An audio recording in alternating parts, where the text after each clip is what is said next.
Asian kids, it's emotional damage time. You know what I'm talking about. We know Asian parents.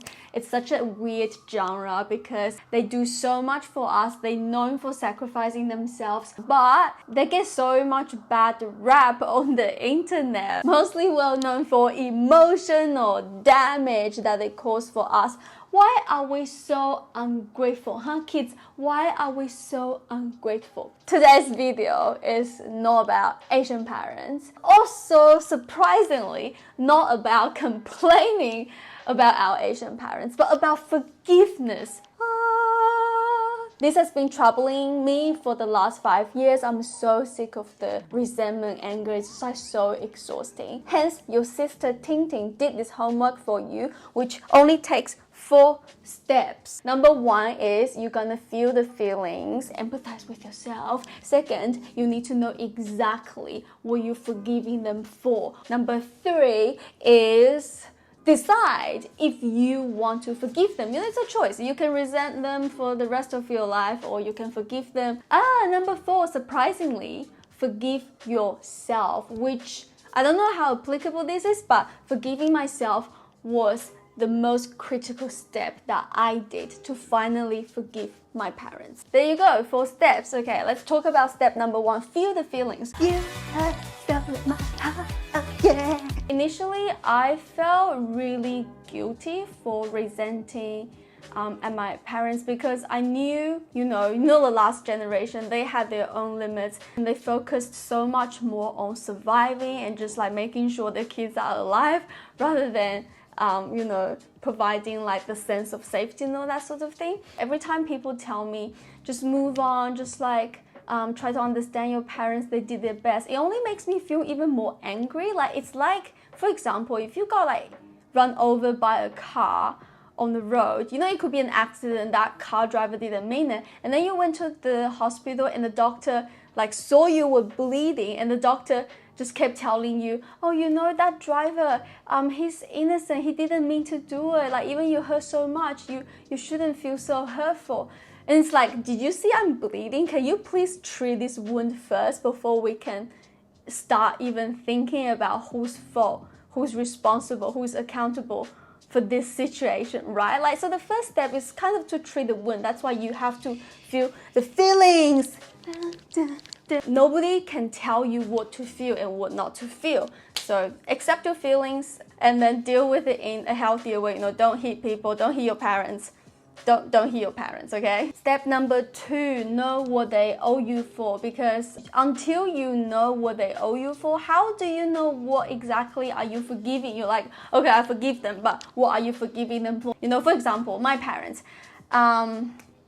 The major disappointment is they manipulated me when I had 100% trust in them that everything they do is for my benefit, for my sake. But then I realized actually they were manipulating me and brainwashing me to do things that really is for their benefit, really not for my benefit. Hence, I feel like so betrayed. That is that exact thing I need to forgive and accept them for. And of course, that's a decision as well. Like, you can choose not to forgive them or accept that. Right, step number 3, which we've talked about, you can decide whether to forgive your parents, and there are pros and cons. For me, the biggest benefit, like the reason I was pretty eager to forgive my parents, because this has been a thing. It's like a demon that's like haunting me in my life. Like, I want to forget about it, but I wake up crying, or I wake up having this like thought, this resentment, this anger that's really dragging me down. And at the same time, I know that my parents and anybody else, they're not bothered slightly by this.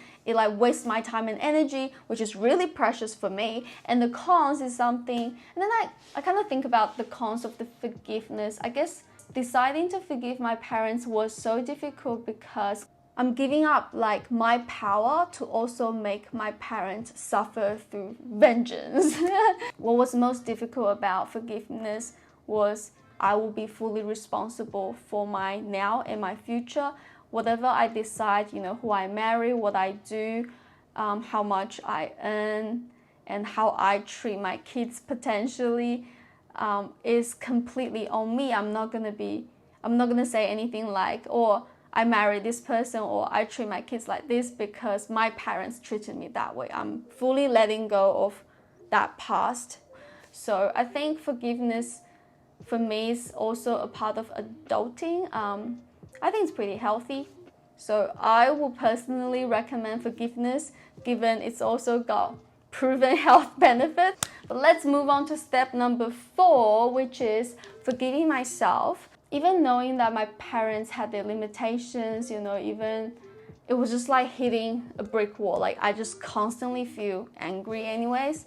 But it wasn't until I realized that it was myself, it's cliche, like it was myself that I needed to forgive because I didn't want to be a good daughter, like 孝女 as they call in Chinese, the filial piety stuff. And the reason I was really harsh on my parents, like the reason I kept framing them to be bad, so I don't have to be good, because if they are bad, it kind of gives me a reason to not be a good daughter in return. If someone ever comes to me and say, oh, you're not being like good daughter, or like you're not being a good enough parent, that's just really toxic judgment. And if anyone ever say those things to me, they're not really considering things from my perspective. They're just saying it because they want to judge me. It's totally from their own selfish point of view. Since I allow myself to be a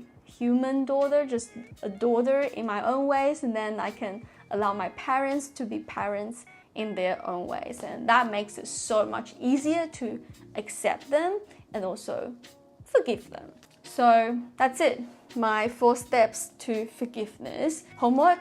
The most useful thing I've done during this whole period was asking myself what forgiveness means to me and whether I want to love my parents regardless. Boy, I